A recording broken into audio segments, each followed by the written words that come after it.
Hey, I'm Tom Strange, and I'm curator here at Sigal Music Museum. We're about to have a concert with this earliest American piano that we have here at the museum, made by John Berent, 1775.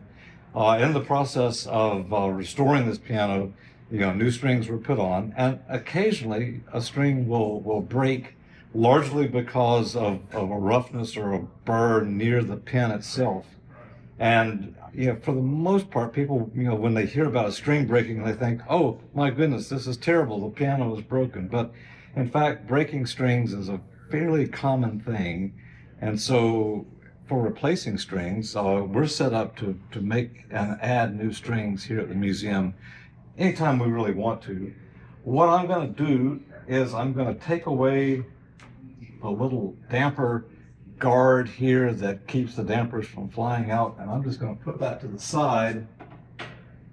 And then I have here a brass string, and it's very common that the brass strings want to break because brass is much weaker than iron, and then brass wants to crystallize under tension, meaning it gets harder and harder the longer it stays in place. So for a brass string to break is a fairly common thing.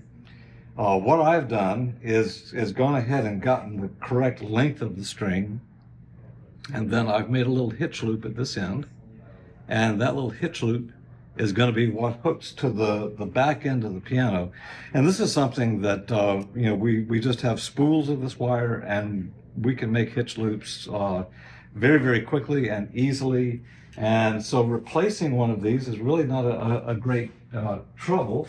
One of the things I'm going to do is just go ahead and remove the damper that goes to that particular string, so I don't have that in my way as I'm bringing the string over.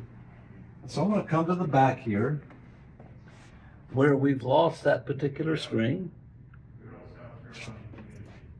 and I need to trace him back out. That's really the last of the brass string, so he's right here. And then what I'm going to do is go ahead and go around the back pin here, just to make sure that we stay pretty well in line. And I'll kind of keep this low. I'm going to bring it forward. Now what you will see immediately is here's the hole where the pin is going to go, and I put a little bit of shim material in there to give us a little bit of firmness. And then there's a lot of extra length here. On a modern piano, we would only have about 3 inches of extra length because there would be a hole drilled in this pin, and then the wire would go through that hole called the becket. And then we just make 3 turns on the pin, and that's what a normal piano would have. This is an earlier forte piano. This pin has no holes, and if I drill a hole in this pin, I'm going to weaken the pin. So what I'm actually going to do is, with my hand, I'm going to kind of measure things out here. I've made this wire about 10 inches longer than the hole. So I'm going to come up here and catch a little bit of the flat on that pin, just a little bit, and then come on back down. There's 2 important ways of making the hand wound pin like this without the hole, and this is the way that I prefer.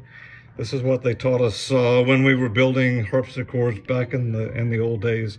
I'm going to crank this wire off before I get to the end, because what I want to make sure is that this wire doesn't go over another piece like this.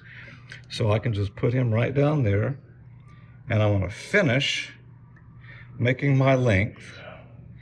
So now I've got a nice tight coil, and I'm right in position over the hole. And then I'm going to take this little mallet. It might seem a little strange to have a hammer banging into a 250-year-old piano, but believe me, this is how it is done. Now, before we get finished, I'm going to come back here and make sure that the wire that I put on is still nicely onto the bridge and the and the back pin. So it is.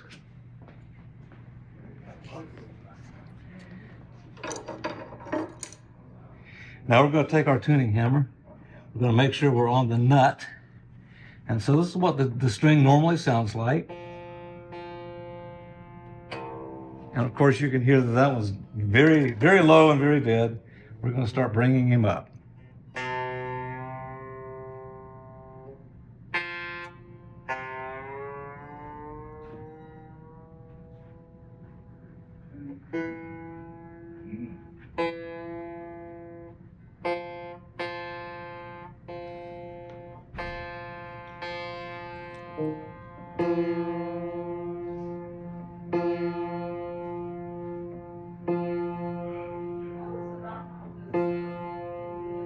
Now what's going to happen over the next hour or two is that brass string is going to stretch just a little bit. You can already hear it's kind of going out of tune just a bit. It's going to stretch to the point where the crystals begin to really lock into each other, and then it'll hold after that. And so when if we're ever replacing a string like right before a concert, then what I would want to do is actually pre-stretch the string fairly dramatically before the concert so that I'll be somewhere close to right, during the concert. We try not to do that. So typically I will tune a couple of hours before a concert to make sure that all the troubles are out of the way. And then once we are ready to go, we won't have any more problems with that. So that's as easy as it is to put new strings on one of these instruments. You can string up pretty quickly if you've gotten good at this, and it's just part of the normal maintenance of making one of these instruments work. So thank you.